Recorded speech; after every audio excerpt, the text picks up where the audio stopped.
दोस्तों आज हम फिर एक बार और एक और वैकेंसी लेकर आए हुए हैं आपके सामने। ये भी चंद्रशेखर आजाद यूनिवर्सिटी है एग्रीकल्चर और टेक्नोलॉजी की, जो कि कानपुर यूपी में स्थित है। नेक ग्रेड जो है इसको B+ मिला हुआ है। एग्रीकल्चर यूनिवर्सिटी है, NIRF रैंक्ड यूनिवर्सिटी है। इसमें कई सारे पदों के लिए वैकेंसी निकली है, जिसमें से अभी हम जो बात करने वाले स्टेनोग्राफर के विषय में बात करने वाले हैं।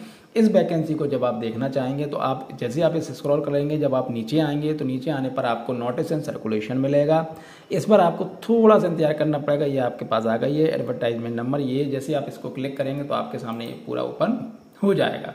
चलिए अब हम बात करते हैं। इसमें बात कर रहे हैं नंबर 7 पर, advertisement number assistant and stenographer. जब आप इसे क्लिक कर देंगे तो आपके सामने ये ओपन हो जाएगा। चलिए ध्यान से देख लीजिए, कहीं कोई दिक्कत हो तो आप मुझे बता सकते हैं, पूछ सकते हैं, कहीं कोई ऐसी परेशानी नहीं। वैसे तो इसमें ये स्पष्ट दिया हुआ है, इसकी लिंक अवेलेबल है जो डाउनलोड कर सकते हैं। आप एप्लीकेशन भी डाउनलोड कर सकते हैं, मैं आपको फ्री बता दूंगा। एप्लीकेशन डाउनलोड कर सकते हैं। इनकी वेबसाइट है www.CS Chandrashekhar Azad university Kanpur .ac.in पर इस पर आप क्लिक कर सकते हैं। लास्ट डेट एप्लीकेशन रिसीविंग जो डेट रहेगी वो 15 अप्रैल की होगी 2024 की, शाम 5 बजे तक। इसलिए आप कोशिश करें कि जैसे वीडियो देखें आप तुरंत स्पीड पोस्ट से या रजिस्टर्ड डाक से आप इसे भेज दें। ये पोस्ट एप्लीकेशन इनवाइटेड है। इसमें 2 पोस्ट के लिए, असिस्टेंट के लिए इनका पे स्केल होने वाला 29,300 से 34,800 रुपये, और 14 पोस्ट है इसमें। और स्टेनोग्राफर ग्रेड 3 इसमें इसमें 15,200 से 20,200 तक का रहेगा। 3 इसमें पोस्ट हैं, इस चीज़ के लिए आप देख लें। असिस्टेंट के लिए जो मिनिमम एसेंशियल क्वालिफिकेशन है वो है bachelor degree from a recognised university. Stenographer 3 के लिए एजुकेशनल 12th क्लास पास और equivalent from a recognised board और यूनिवर्सिटी। प्रोफेशनल एफिशिएंसी जो इसमें चाहिए वो आप देख लीजिए। The candidate will be given 1 dictation test in English और Hindi at 80 word per minute for 10 minutes में 80 वर्ड पर मिनट वो चाहिए इसमें हिंदी में, हिंदी इंग्लिश में। The candidate who optimization to taken the test in English will be required to transcribe the matter in 50 minutes or computer, and the candidate who option to taken the test in Hindi will be required to transcribe the matter in 65 minute on computer। ये चीज़ को आपको देखना पड़ेगा, आपको थोड़ी सी हल्की सी इसमें आपको मेहनत करनी पड़ेगी। ये एफिशिएंसी इसमें चाहिए। अब हम आगे बढ़ते हैं कि कौन कौन से ऐसे रूल्स एंड रेगुलेशन हैं कि जो इसमें मान्य है। इस चीज़ को आप ध्यान से देख लीजिए। कैंडिडेट भारत का कोई भी नागरिक इसमें भाग ले सकता है। लोकल लैंग्वेज इसमें प्रेफरेबल प्राथमिकता दी जाएगी। There shall be separate cadre, इसमें जो कैडर है वो केवी के स्टाफ का रहेगा। The staff recruited on the KV के post shall have pay scale and allowance are other service benefits as allowance was ICAR के माध्यम से 100% में फंडिंग जो होनी है वो ICAR की ही होनी है, उन्हीं की तरफ से पोस्ट जारी की गई है। द स्टाफ रिक्रूट एट केवी के विल नाइदर बी एंगेज, इनको एंगेज नहीं किया जाएगा और इनका ट्रांसफर भी नहीं किया जाएगा।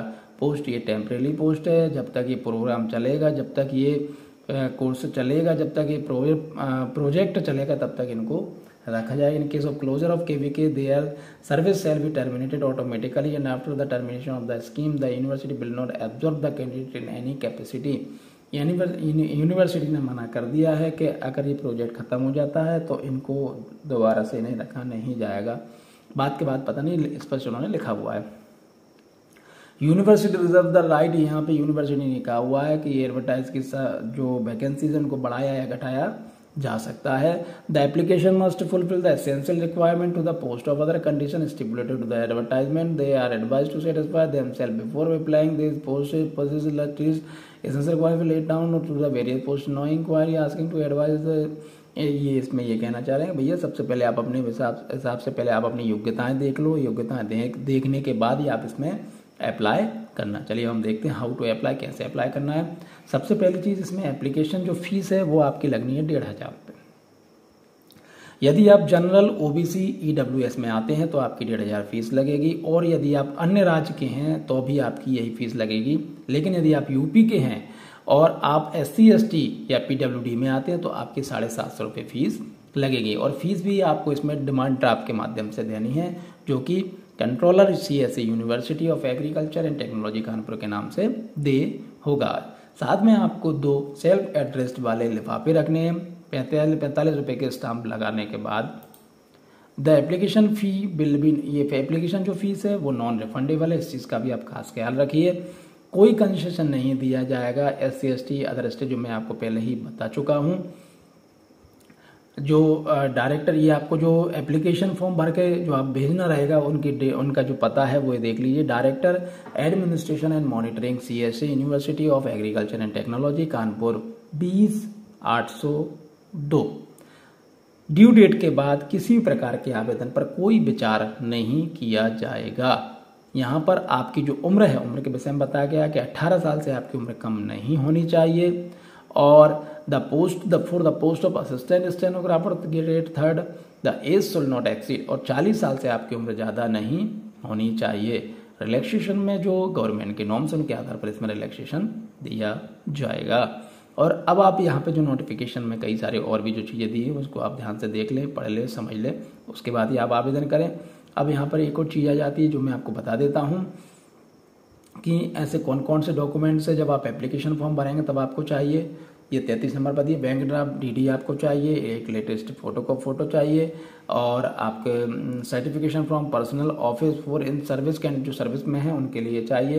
रिजर्वेशन सर्टिफिकेट चाहिए, अगर आप SC ST OBC में आते हैं तो वो SC ST EW जो भी आप आते हैं तो अगर आप इनका लाभ लेना चाहते हैं तो वो चाहिए। अटेस्टेड कॉपी चाहिए आपकी, certificates of essential qualification including testimonial, transcript certificate, degree वगैरह जो भी है चीज़ें सभी चाहिए। अदर सपोर्टिंग डॉक्यूमेंट जो उससे रिलेटेड हैं वो आपको इसमें चाहिए।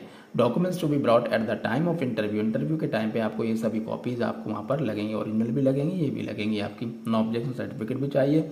ऐसे कौन से कारण है कि आपका एप्लीकेशन रिजेक्शन हो सकता है, तो इन चीज़ों को भी आप एक बार देख लें, क्योंकि इनको हम नज़रअंदाज नहीं कर सकते। इफ़ बैंक ड्राफ्ट और prescribe application fees not attached, अगर आपने फीस जो DD दी हुई है वो अगर आपने अटैच नहीं की तो आपका आवेदन रद्द कर दिया जाएगा। If a candidate makes more than, अगर आप एक से ज़्यादा एप्लीकेशन पर फॉर्म भर रहे हैं तो भी आपका एप्लीकेशन रद्द कर दिया जाएगा।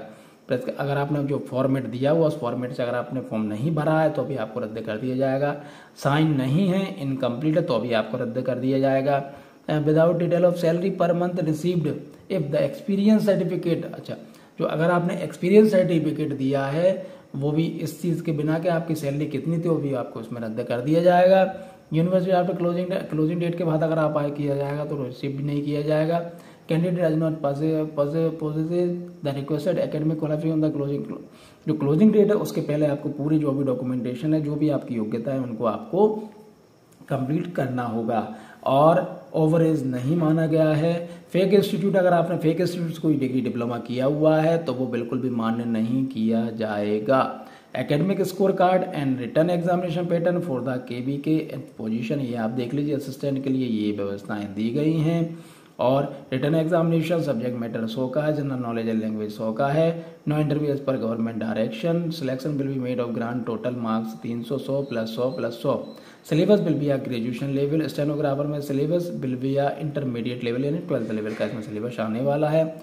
आप बिल्कुल तैयारी कर लीजिए। The post of non technical steno assistant will be held skill qualify exam test, it's max will not be added to the merit, इस मेरिट नहीं बनेगी इसमें, इसके आधार पर ही दिया जाएगा। और अब इसमें जो फॉर्म होने वाला है, फॉर्म में मैं आपको बता देता हूँ कि फॉर्म कैसा होने वाला है, जिससे कि आपको बिल्कुल भी दिक्कत नहीं आएगी कि फॉर्म कैसे भरना है। भरने नहीं बता रहा हूँ अभी मैं आपको सिर्फ ये बता रहा हूँ कि कैसा फॉर्म होने वाला है, जिससे कि आपको बिल्कुल भी दिक्कत इसमें नहीं आएगी। ये फॉर्म है, ये फॉर्म है, इसमें आपको बिल्कुल भी दिक्कत नहीं आएगी। आप इसमें देख लें कि ऐसा फॉर्म है, आप एक बार भर के देख लें। साथ में आप अपने एक व्यक्ति, कोई भी जो समझदार व्यक्ति है जो ये फॉर्म वगैरह भरता रहता है, आप उसको साथ में बिठा लें, साथ में देख लें, क्योंकि कई बार हम हमारी गलतियों को नहीं पकड़ पाते हैं, इसलिए हम उस चीज़ को देख लें। अगर कोई भी गलती है जिसको हम आराम से दूर कर पाएँ, इस चीज़ को भी आप बिल्कुल ध्यान से देख लें, नहीं तो फिर क्या होता है कि परेशानियाँ थोड़ी ज़्यादा आ जाती हैं। इस चीज़ को आप हमेशा ध्यान रखें। ये फॉर्म है, ये आप फॉर्म देख लीजिए। हालांकि आप फॉर्म को डायरेक्ट नोटिफिकेशन में जाके वहाँ से डाउनलोड कर सकते हैं, आप पैसे वहाँ से डाउनलोड ही करें। डाउनलोड देखने के बाद आप इसको आराम से फॉर्म को भर लें और भरने के बाद ही आप इसको जमा कराएं। चलिए बहुत बहुत धन्यवाद, थैंक यू।